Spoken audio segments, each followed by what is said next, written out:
ఏఐతో మానసికంగా కుంగిపోతున్నారు.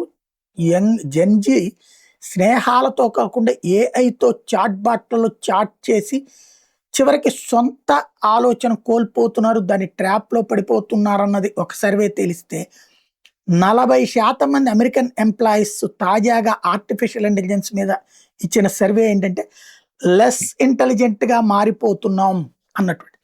నిజం. మనం ఆలోచించం. ఒక విప్లవం అంటే ఒక టెక్నాలాజికల్ విప్లవం సందర్భంలో వ్యక్తిత్వాన్ని కోల్పోతున్నాం.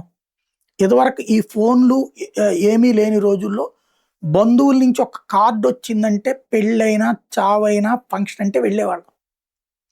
ఆ వెళ్ళడం ఒక సర్ప్రైజ్. ఆ తర్వాత అక్కడ ఉండటం అంతా గూడా ఒక సంతోషకరమైన వాతావరణం. ఇప్పుడు రోజు ఫోనుల్లో మాట్లాడుకుంటున్నాం. సంబంధాలు బలహీనపడ్డాయి.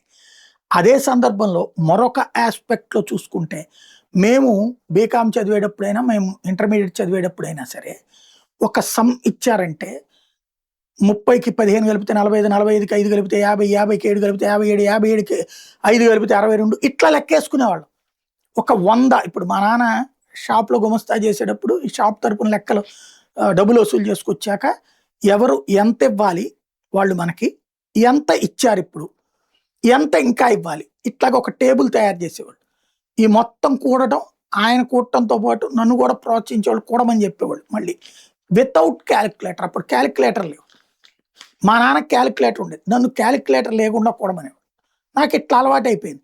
3, 5, 11, 8, 8, 4, 12, 12, 7, 19, 19, 3, 22 ఇట్లాగ లెక్కేసుకుని వేసేటటువంటి కూడికలు. ఇది నాకు డిగ్రీకి పనికొచ్చింది. అంతా పనికొచ్చింది. ఇవాళ చూడండి 10 పదులు ఎంత అంటే క్యాలిక్యులేటర్ చూసుకునేటటువంటి పరిస్థితి. అట్లాగే అసలు కూడికలంటే క్యాలిక్యులేటర్ లేకుండా షాపుల్లో బడ్డీ కొట్లు నడిపేవాళ్ళు, బండి నడిపేవాళ్ళు కూడా క్యాలిక్యులేటర్ లేకుండా ఒక 100 + 50 + 30 కూడా కూడలేకపోతున్నారు. ఇవాల్టి పిల్లలకైతే మరీ దారుణంగా ఉంది. ఏఐతో ఇప్పుడు అదే సమస్య. స్వతంత్ర ఆలోచన ధోరణి పోతుంది. ఇది చాలా ప్రమాదకరం. రేపు పొద్దున ఒక్క రోజున గనక మూడో ప్రపంచ యుద్ధం వచ్చి న్యూక్లియర్ వార్ వచ్చి ఇంటర్నెట్ సర్వీసెస్ అన్ని డిస్రప్ట్ అయిపోతే మనిషి బతకడం ఎట్లాగో అనే భయమేస్తోంది.